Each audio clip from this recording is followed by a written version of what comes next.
What is up, gang? Thank you so much for checking out SledgeHammer TV tonight. It is Monday night, February the 19th, 2018, and tonight's edition of Monday Night Raw was, for sure, Monday Night Rollins, and we are going to talk about it right here and right now on the newest, fastest wrestling podcast in all of YouTube, baby! The SledgeHammer Wrestling Show. Let's do it.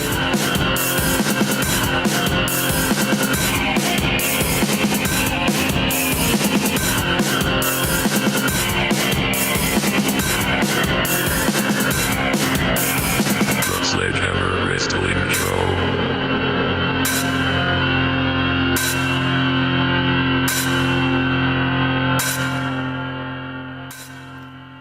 All right, wrestling fans, thank you so much for joining me. My name is Nick Nightmare. Along with me, as always, is my trusty companion, my loyal tag team partner, and the world heavyweight champion of microphones, Blue the Snowball, and we are here to discuss tonight's edition of Monday Night Raw, the go-home show for this weekend's Elimination Chamber, and I bet you guys are all full of joy and full of happiness over that Gauntlet match. You know, I'm going to be honest with you, when they announced the Gauntlet match yesterday, I had absolutely zero expectation going into it.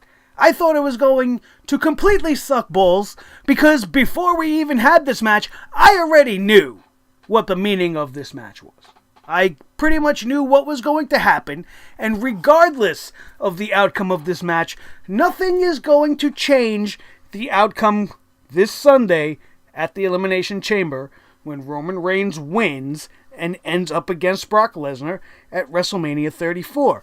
All that said, I was bored to tears for the first 10 minutes of this matchup. As Roman Reigns and Seth Rollins would kick this whole thing off, I fully expected Roman Reigns to go through everybody right until the end, where maybe he would lose to Braun Strowman due to exhaustion. Not so much that he couldn't handle it, but after going through 5 other men, before then he would just be completely exhausted and crap out. But thankfully, that's not what we got. My interest was piqued immediately as soon as Roman Reigns was pinned by Seth Rollins, only to be followed by John Cena, in which I immediately said, well, there goes Seth Rollins. And that was not the case either. As we said, tonight was Monday Night Rollins, an absolutely career-elevating performance by Seth freaking Rollins. He definitely etched a spot somewhere in wrestling history with this performance tonight. 1 hour and 5 minutes. Uninterrupted, just absolute, unbelievable Iron Man quality in this match from this guy. Unbelievable. Unexpected. Absolutely different. You know, the whole format of the Gauntlet as it played out, running as long as it did, definitely lent to Raw feeling a little bit new and a little bit different and actually a little bit better than usual. But what do we do here on SledgeHammer TV? What is the point of the SledgeHammer Wrestling Show? We bring the hammer down. We don't sit here and stroke the cock of the WWE. We're not sitting here jizzing all over ourselves because we actually had a decent first hour and a half of Monday Night Raw. It was full of fantastic action, and all you can do is give a round of applause and say, like the crowd did, thank you, Seth. Because that was an absolutely fantastic and phenomenal feat of athleticism. It was fantastic. I'm not taking away from any of that. But what did it matter? What did it matter? Why did they give this showcase to Seth Rollins tonight to make him look so freaking awesome? Because he's not winning on Sunday. Why was Braun Strowman held till last? Well, because you saved the best for last. And is The Miz going to win this gauntlet tonight over Braun Strowman? No. Braun Strowman has to get a win going into the Elimination Chamber so that he maintains his status and he doesn't look like a schmuck going in and losing the Elimination Chamber. John Cena, we all already know where his path to WrestleMania lies. This scripted nonsense with him and his promos about him not having a road to WrestleMania, it should have ended weeks ago. Everybody already knows what your path to WrestleMania is. You know your path. Why did he have to involve himself into this Elimination Chamber and into this Gauntlet match? Now, granted, if he was not in this Gauntlet match, it might not have been such a great night for Seth Rollins. Because you definitely need the other man on the other side of the ring to make the match work. But what good does John Cena do any of this? Being involved in any of this? Zero. Because his end result is obviously going to be the dead man who has nothing to do with anything that he's putting his stakes into. Oh, I believe this is my only shot at my road to WrestleMania. If I don't win, I have no road to WrestleMania. Why are you making yourself look like a blithering idiot and a freaking loser if you're planning to challenge The Undertaker at WrestleMania? You shouldn't be coming off looking like a 5-year-old trying to get on the playground and picked for the kickball team. Unbelievable. Hammer is coming down, people, because everything that you've seen tonight, no matter how good it was, it means nothing. It means nothing. And it will probably be the last good hour or so, in a consecutive manner anyway, of Monday Night Raw that you'll see for the whole entire year. What are the odds that they are going to top what we saw tonight on Monday Night Raw for the rest of the year? Maybe on the Raw after Mania. Maybe.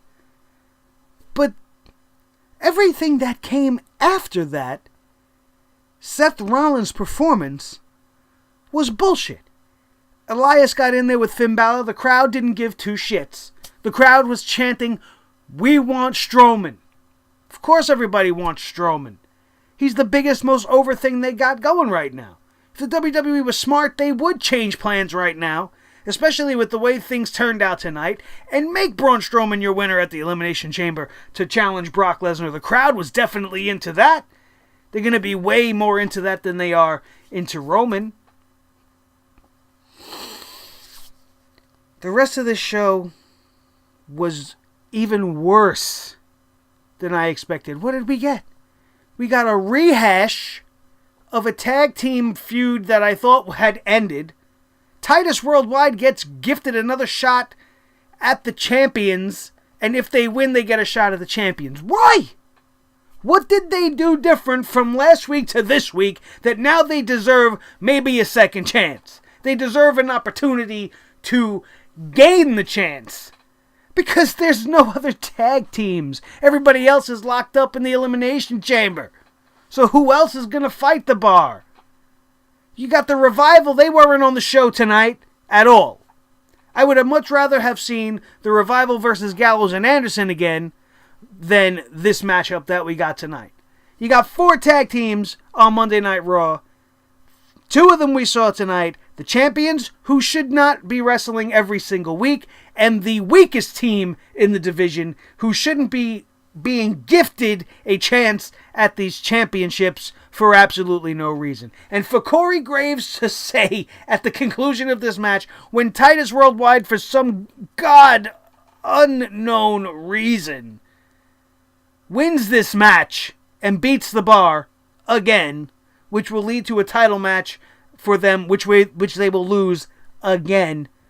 For some unknown reason, these guys win this match, and Corey Graves says that Dana Brooke has her men ready. Oh, I forgot even how he worded it, because it was just so asinine. It just short-circuited my brain to go completely out. And there's not many times I want to smack Corey Graves in the back of the head and be like, oh, come on, guy. But that was definitely one of these things. No matter how they won that match, Dana Brooke had zero to do with that match. Dana Brooke was also, I believe Michael Cole brought it up, she was complaining that she was not going to be included in the Women's Elimination Chamber. Why not make that a 7-woman Elimination Chamber just like they did for the men? For what? For what? To throw more garbage on a trash heap? Something that we don't even know is going to go over well or not? Dana Brooke in the Elimination Chamber. Give me a break. It's bad enough that I gotta watch it happen as it is. You want to add something even worse? You want to add something worse than Absolution? Absolution proved to be crap solution tonight, even more so than ever before. They had this ridiculous 6-woman tag team match. Surprise! 6-woman tag team match. Because, what else are we going to do with the women on Raw? We don't know what else to do. We don't have anything else to do. This was an unnecessary matchup. Absolutely wasted time and has been by far the worst main event of Monday Night Raw all year. And this is nothing against the women. We all know I love my women wrestlers, but that match was a goddamn botch fest. These girls are awful. Specifically, Mandy Rose and Sonya Deville. They are not ready for the main roster, not an iota. Not even an fake eyelash length away from being ready for the main roster. They are not even a Titanic ship length ready. Are you kidding me with that match? Mandy Rose botched so many spots and looked like she was hurting everybody legit throughout this whole match. All of you idiots out there that want to sit there and say, oh, Mandy Rose looked great tonight, stop looking at her tits and her ass. Because she looked like garbage. Sure, she's beautiful. Lots of girls are beautiful. Tonight, she wrestled like trash. She almost knocked out Sasha Banks if she didn't actually hurt her in that spot at the end with the turnbuckle head smash. She was overpowering everything, doing flips where, there was one spot, I think it was Mickie James, she went to do a rollover on top of her and rolled her over so hard that they kind of went over twice.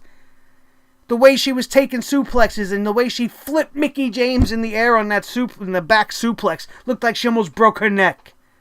Sonya Deville looks like a goddamn tree moving around in there. The crowd was asleep. They decided to take a nap during the main event. You finally decide to put the women's champion on TV, and Alexa Bliss is being put in a team that she's going to be fighting against, right? And she's pissed off because she is being put in a team with women that she has to face off against in the Elimination Chamber. Yet she's okay with being on a team with Mickie James, who's also going to be against her at the Elimination Chamber. And the WWE is so creatively inept and so friggin' blind as to what they're doing is they have to try to take the easy way out and go, oh, well, we've got about a 5th grade mentality. What do we got here? We got Sonya Deville and Mandy are friends. Sasha and Bayley are friends. Alexa and Mickie used to be friends. Why don't we do that? And we'll have 3 duos. 3 different pairings of women instead of them all going in one-on-one. What do the pairings matter? Friends don't fucking matter in an elimination chamber. Why are we building towards a friendship when everybody's going in there gunning for Alexa no matter who you are? Absolute nonsense. And then you want to be going back and forth with this Mickie James thing. She was on the team that was fighting against the woman who she was protecting from the women she has been teaming with tonight. If that even made sense saying it, it's so hard to even explain because it doesn't make sense. Bullshit. Absolute bullshit. What else is bullshit with the rest of the women's division? You got Asuka announced to come out, right? Who the hell is she going to fight? Who's she going to fight if the other 6 women are in the main event tonight? Nia Jax is her opponent on Sunday. They're not going to be fighting tonight. Who was she coming out to fight? A local jobber that wasn't in the ring? No. Was she really scheduled for an interview segment and only that? Because whose bright idea was that promo? Do you want the people to not like Asuka? Are you trying to turn the people against Asuka? And first of all, to any of you morons that were in the crowd, you don't want Asuka. What is a thing that Stone Cold put over about 15 years ago? I wish yous would all put it away. Just like the CM Punk chants and all this other stupid shit that you just won't let go. I love me some Austin. I don't mind what here and there. But there's a time and a place for that. And the woman is clearly having trouble enunciating because she obviously doesn't speak English as well as I assumed she did. And this promo was a car wreck. If you wanted to find a way to bring Asuka back down to everybody else's level, you found it. And not only did you find it, but you highlighted it on the go-home show to the pay-per-view that is supposed to be building your road to WrestleMania. Well, she's having a match she shouldn't even be having. You know, essentially what they could have did here, especially if they wanted to do this friendship pairings in the Elimination Chamber, is Asuka should be swapped with Mickie James. Flat out. Mickie James don't have to turn heel or anything. They have history. They have fought each other once before. She could have based her platform all on that. Listen, you think nobody's ready for you? I faced you once already in NXT. I came this close to beating you then. I'm ready for Asuka now. Mickie James will be her first formidable challenge on the main roster. You could have built it up and had it at the Elimination Chamber. No strings attached. Nothing at stake. Her WrestleMania main event not in jeopardy. And you would have had a good match for Asuka at the Elimination Chamber. Get eyes on Asuka, put her over, build her over against a 6-time women's champion, a WWE women's legend. Getting a win over Mickie James on the main stage at Elimination Chamber would be great.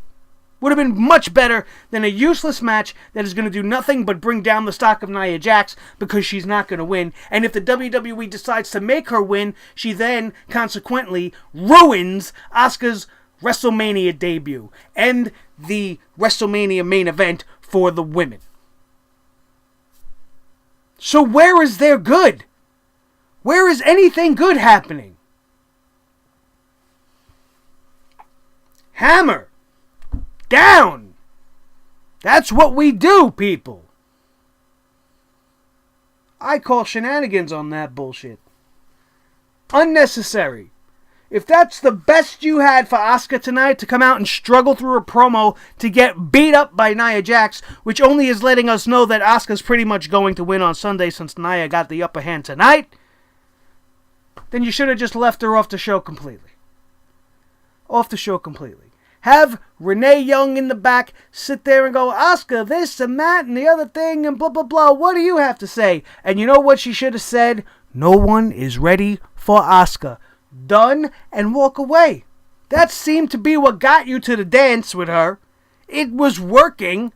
Why are we trying to make her more relatable? You did the same thing to Shinsuke Nakamura and it did nothing but bring his stock down. It doesn't matter that he's trying his hardest. It doesn't matter that it makes it even worse because he wears a mouthpiece while he's trying to do his very best English that he possibly can. But it's not getting over because they're hard to understand. And the general casual idiot audiences, they care more about stuff like that than they care about the quality of your in-ring action. Monday Night Raw tonight, all in all, by and large, in the big picture, was not good. It was not a good show. We had one good hour, thanks to Seth Rollins, in a gauntlet match that seemingly went on forever, unnecessarily. While we're going back to the gauntlet match, let's just say this about that. You had an opportunity here to give us a few things that we've never seen before. Maybe Braun Strowman versus Elias. Would have been intriguing to see. We all know once Braun Strowman hit the ring, he was not going to be the one to lose this match. Unless it was against Roman Reigns. Or possibly against John Cena. But once they were eliminated from the equation, the WWE should have had fun here. They should have gave us Finn Balor versus The Miz. Get The Miz out of there. Right off the bat. And then have Finn Balor versus Elias. And then Finn Balor try to do one better than Seth Rollins. Seth Rollins won the first two. Finn Balor won the next two. And then, boom! Braun Strowman is in his path. And you got Braun Strowman versus Finn Balor. That's a great dynamic. You want to see what a guy like Finn Balor can do? Give him an opponent like a Braun Strowman. You want to see what Finn Balor can do if you put him in the main event of WrestleMania with Brock Lesnar? You let him go 10 minutes and close that show out with Braun Strowman. And why they opened the show with this and not ended the show with this, when all you had left was a shitty promo from Asuka, a repeat tag team match, and an unoriginal 6-woman tag team match to close the show, these are the reasons why things need to change. You are out of your mind. Out of your friggin' minds over there for making that gauntlet match go first, exhausting the crowd completely, and then expecting them there and us here at home to give a shit about this last hour of this show. Once 10 o'clock hit, and after Braun Strowman hit that final power slam on The Miz, after he hit him with like 2 other ones before that, thanks to the crowd chanting for more, you essentially could have ended the show, you could have changed the channel, and you would know exactly the same thing now that you knew when you left the show. Because nothing changed. The only way they could have actually made this show great is if they didn't jump the gun 4 weeks ago and 2 weeks ago when they took all the stipulations and all the stakes and threw them out there already. Why this gauntlet match didn't have some sort of a stipulation added to it is beyond me. That's where the drama would have really been added. Maybe even add a beat the clock sense to it. Where, the winner keeps going and whoever ends up winning the gauntlet match gets to be the last entrant in the Elimination Chamber. And whoever loses in the least amount of time gets to be the first entrant, all based off of everything that happened in this 2-hour match. It was almost 2 hours long. One match. And it kept your attention. Seth Rollins is a big part of that, but the rest of the match, it wasn't bad, but it was predictable as fuck. And nobody gave a shit about Elias and Finn Balor, and that was pissing me off. Sitting here at home, watching the crowd visibly not caring about 2 of the biggest up-and-coming stars on the WWE roster in a chance, well, no, there's nothing at stake, but they're wrestling for bragging rights, I guess, going into the Elimination Chamber, and nobody gave a shit. People seemingly cared more about The Miz coming out. And then what did we get? The same old stuff from The Miz. I love The Miz. I really do. I just don't love this I can only win with the Miztourage Miz. What happened to The Miz that can go out there and actually win a match on his own? I know we're used to seeing this when he used to have Alex Riley with him. He's always had some sort of a lackey or Maurice or somebody at his side. But there has been a few occasions, they are rare, but they are there, that The Miz wins without any help at all. And in a situation like this, there was no need for the Miztourage to be out there. And if that is such a necessity, then answer me why Gallows and Anderson weren't out there for Finn Balor. I'm waiting for your answer. Because nothing the WWE does truly makes sense. Did we get a good matchup to kick off this show? Sure we did. It was a gauntlet match. It was different. It wasn't a fatal 5-way. It wasn't a 4-on-3 handicap match. It wasn't a 7-man top rope battle royal. It wasn't anything like that. It was something we have not seen done in a long time. And it made Raw feel good. It did make it feel different. But there were key moments that you clearly knew you were watching Raw because it just absolutely just dropped all of your expectations right on the floor. You were getting built up and you got behind Seth Rollins tonight.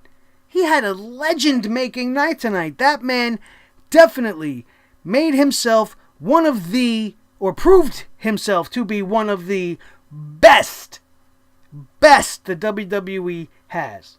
He stood in there with their 2 picks for the best in the world and made them both look just as good as he is. just as good as he is. And that is the talent.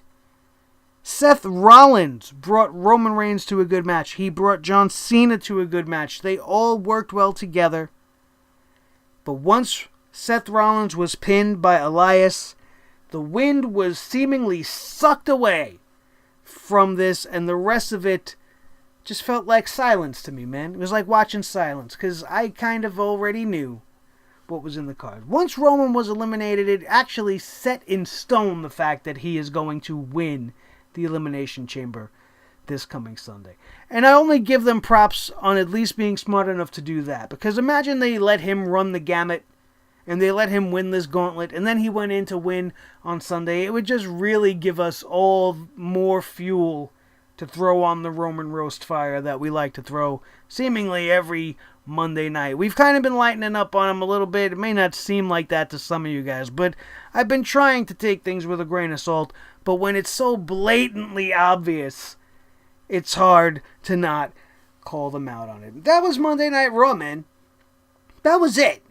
That was everything you need to know about tonight, because nothing changed. Nothing was at stake. Everything is exactly the same as it was last week. The go-home show to the Elimination Chamber was essentially nothing. It meant nothing to the show going forward. So we could essentially have skipped this Monday Night Raw altogether and just went straight to the Elimination Chamber, because it didn't really matter. Outside of the fact that it was the debut edition of Monday Night Rollins. Don't get me wrong. I did enjoy myself throughout that match. I found myself visibly laughing out loud and clapping on my couch, because the performance of Seth Rollins tonight is what wrestling is all about. That's why we watch wrestling. To see things like that. To see somebody who we couldn't ever believe go way above and beyond our expectations for him. And that's what we got tonight from Seth Rollins. An absolutely fabulous performance. A career-making performance. If you didn't think Seth Rollins was a superstar, you cannot deny the fact that he is after tonight's Monday Night Raw. Everything else, as usual, is garbage. So many people not highlighted on the show tonight. Only 6 days away now from the Elimination Chamber, and we've got SmackDown tomorrow night that are building to Fastlane, and we are going to have AJ Styles come out and tell us how he feels about this Fatal 5-Way. It'll be interesting to see what the champ has to say. I hope he doesn't come out and just start being a little whiny baby about the whole thing. He should just come out there and be the phenomenal one and be like, I don't give a shit if there's 5, 7, 20, 30 competitors. I'm the champ. I'm walking in the champ. I'm walking out the champ. And that's the end of the story. What else do you got for me tonight, Charlie Caruso, you stupid promo bot? That's it, you guys. That's what we got for tonight. There was no reason to really watch this show. Outside of seeing Seth Rollins' performance, you didn't miss nothing. That is going to do it, you guys. Thank you so much for watching this episode of the Sledgehammer Wrestling Show right here on SledgeHammer TV, only on YouTube.com. My name is Nick Nightmare. This is my little buddy, my trusty companion, and the world heavyweight champion of microphones, Blue the Snowball. Do not forget, you guys, if you enjoyed today's broadcast, to hit that subscribe button and join the family here at the Sledgehammer Wrestling Show. We are so close to 500. All I need is for you to be the one to get us up there and hit that 500 mark. All you got to do is hit that subscribe button, like this video, punch that thumbs up right in the face, and then share this video with all your wrestling buddies. Anybody that you know that would enjoy some real good wrestling content, some awesome wrestling discussion, and to be part of a forum and a community of wrestling fans that is second to none. I have absolutely the best fans in the world. You guys can become one of them. Like, share, subscribe. SledgeHammer TV, the best, newest, fastest rising podcast in all of the YouTube wrestling community, and we implore you guys to come along for the ride. Don't forget also to follow me on Twitter at Nick Nightmare. Check us out on Facebook. The Sledgehammer Wrestling Show fan page is live for you guys. The best ways for you to keep tabs on every single thing we are doing here on SledgeHammer TV. That is going to do it. Don't forget to check us out tomorrow night after SmackDown Live to see what we have to say. We are out of here, and we will see you tomorrow night right here on the Sledgehammer Wrestling Show. Only on SledgeHammer TV, right here on YouTube.com. Thank you guys so much. Have a great night.